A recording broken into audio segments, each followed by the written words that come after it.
Before we jump in, let me ask you something. What would you do if your credit score suddenly gave you access to lower interest rates, better loan offers, and more financial freedom? Would you take that opportunity to change your financial life?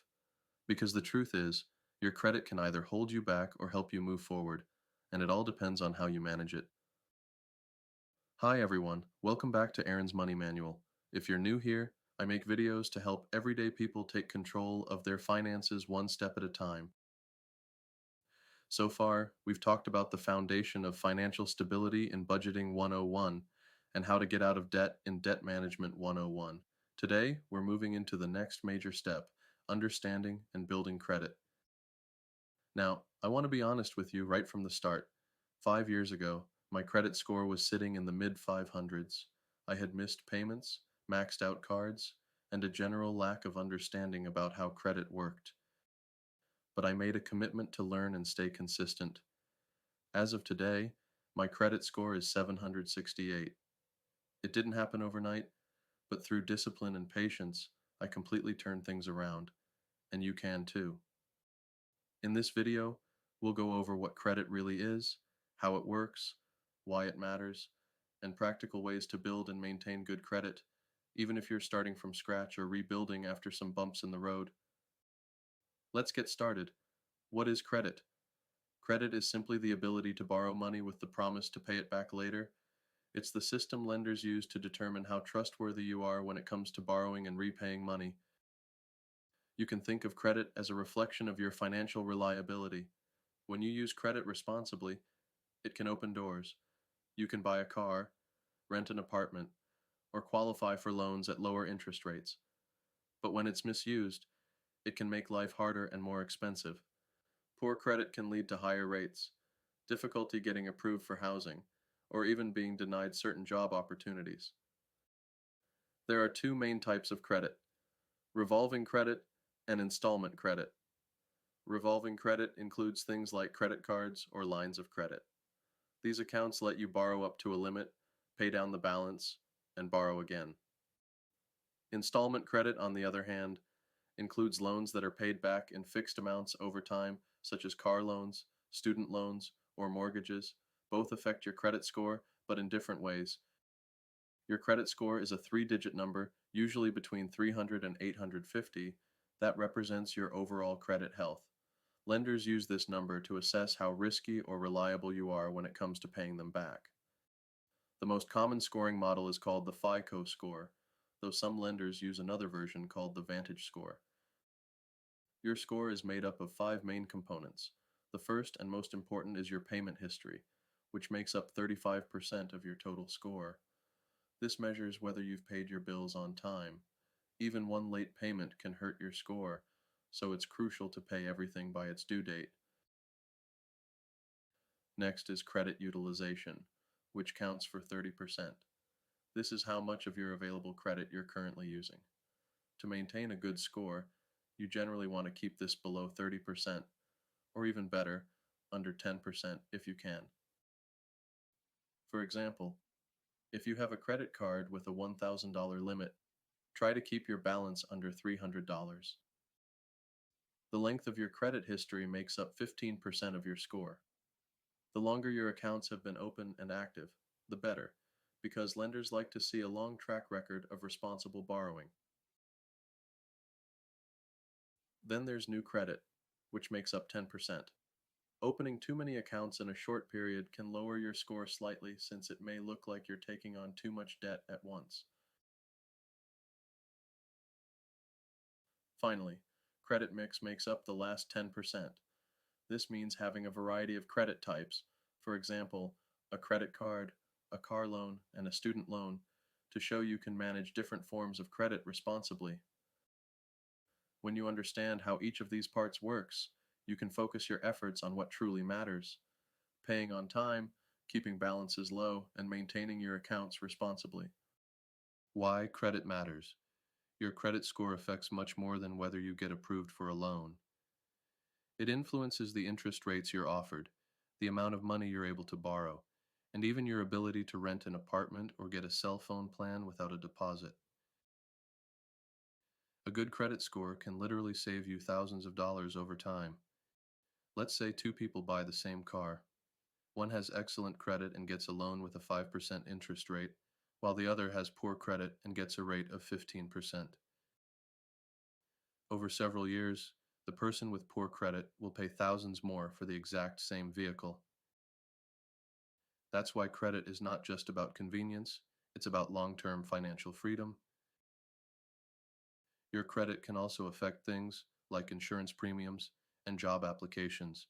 Employers or landlords may not see your exact score, but they often review your credit history to gauge your responsibility. Building good credit gives you more opportunities and makes life more affordable. If you're starting with no credit history, don't worry. Everyone begins somewhere. The key is to start small and be consistent. One of the easiest ways to start is with a secured credit card. You put down a refundable deposit, and that amount becomes your credit limit. For instance, if you deposit $300, you'll likely have a $300 limit. Use the card for small, manageable purchases and pay the balance in full each month. Another great way to start is by becoming an authorized user on someone else's credit card, ideally someone with a strong credit history. You don't even have to use the card, just being linked to that account can help you build positive credit history as long as they use it responsibly. You can also explore credit builder loans, which are designed specifically to help people establish credit. These small loans hold the borrowed money in a secured account while you make monthly payments. Once you've paid off the loan, you get the money back, and your positive payment history is reported to the credit bureaus. No matter how you start, the most important rule is to always make on time payments and keep your balances low. Building credit takes patience, but with consistency, your score will start to grow. If you've made financial mistakes in the past, rebuilding your credit might feel overwhelming, but it's absolutely possible. 5 years ago, I had to face that reality myself. I had missed payments and racked up balances that were holding me back.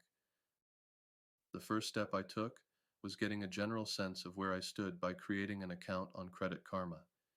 It's not a perfect reflection of your true FICO score, since Credit Karma often runs slightly higher, but it gave me a starting point to understand what I was dealing with. From there, I focused on making every single payment on time, keeping my balances low, and avoiding new debt. Slowly but surely, I started to see progress. It didn't happen quickly, but I noticed steady improvement as my good habits began to outweigh the old ones. If you're in the same situation, know that rebuilding credit is like rebuilding trust. It takes time, consistency, and patience. You can still get a full copy of your credit report for free once a year at annualcreditreport.com, which helps you spot any errors or outdated information that might be dragging down your score. Correcting mistakes, paying on time, and staying consistent are the building blocks of recovery. There are plenty of misconceptions about credit that can lead people in the wrong direction. One common myth is that checking your own credit hurts your score. That's not true. When you check your score yourself, it's considered a soft inquiry and has no impact. Only hard inquiries, like when you apply for a new credit card or loan, can temporarily lower your score. Another myth is that carrying a balance helps your score. In reality, it doesn't. You don't need to pay interest to build credit. Paying off your balance in full each month is the best approach. Some people believe closing old credit cards helps improve their score, but the opposite is often true. Closing old accounts can shorten your credit history and increase your utilization ratio, which can lower your score. And finally, many think you have to go into debt to build credit. That's not the case. Building credit is about showing responsible use, not carrying debt. Even small, manageable purchases paid off every month will help your score grow. Once you've started building or rebuilding your credit, maintaining it becomes all about consistency. Keep your credit utilization below 30%, ideally under 10% if possible, and make sure every payment is made on time. Setting up automatic payments is a great way to avoid missed due dates. Try to limit hard inquiries by only applying for new credit when necessary. If you're shopping around for a mortgage or car loan, try to complete all applications within a 2-week period so they count as a single inquiry in most scoring models. Patience plays a big role here. The longer your accounts remain open and active, the better your credit looks. Maintaining your progress over time is what leads to lasting success. Good credit isn't about the number itself, it's about the habits and mindset behind it. Credit should always be treated as a tool, not as extra money. When used wisely, it provides flexibility and security, but when used recklessly, it can become a major setback. One strategy that helped me was treating my credit cards like debit cards. I only spend what I already have in my checking account and pay it off in full every month. This approach helps you build credit while avoiding the stress of accumulating debt. I also recommend starting with a small financial cushion, what I call a buffer. In my Debt Management 101 video, I talked about saving $1,000 as a starter emergency fund before focusing on debt or credit building. That buffer keeps you from relying on credit when small emergencies come up. From there, work towards saving a fully funded emergency fund of 3 to 6 months worth of expenses. This gives you a safety net and peace of mind, knowing you don't have to rely on credit for unexpected costs. I'll be making more videos soon that go deeper into how to build a fully funded emergency fund and manage it effectively. Using credit responsibly is all about discipline and planning. Set boundaries for yourself. If you know you're tempted to overspend, consider lowering your credit limit or designating one card for fixed expenses only. The key is to make credit work for you, not against you. So, how long does it take to see results? It depends on your situation. If you're starting from scratch, you can begin seeing positive movement within 3 to 6 months of consistent use. If you're rebuilding from past mistakes, it may take a year or two of steady, responsible behavior to reach a strong score. The process takes time, but every month of consistent effort makes a difference. Think of your credit as a long term project, something that improves gradually through patience and good habits. There are plenty of tools that can help you manage your credit wisely. Apps like Credit Karma, Experian, and NerdWallet let you track your score for free, get alerts for any major changes, and even monitor new account activity.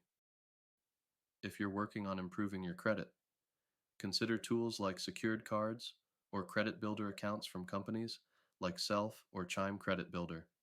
They're designed to help you build or rebuild credit safely while reporting your progress to the major credit bureaus. Always remember that there's no such thing as a quick fix. If someone promises to erase negative marks or instantly boost your score for a fee, that's a red flag. Real improvement takes time, consistency, and good financial habits, not shortcuts. So that's Credit 101, building and maintaining good credit. Today, we covered what credit is, how scores are calculated, how to build credit from scratch, how to rebuild after mistakes, and how to use credit responsibly going forward. The biggest takeaway is this: your credit score doesn't define you, but it can empower you. You can recover from mistakes, you can build new habits, and you can create a financial future you're proud of. 5 years ago, I had a credit score in the mid 500s. Today, it's 768. And that's proof that change is absolutely possible with consistency and effort. If you found this video helpful, please like, comment, and subscribe to Aaron's Money Manual. I'll be posting more videos to help you master your finances step by step. And if you haven't already, check out Debt Management 101 for practical strategies to pay off debt efficiently. Thanks for watching, and I'll see you in the next video.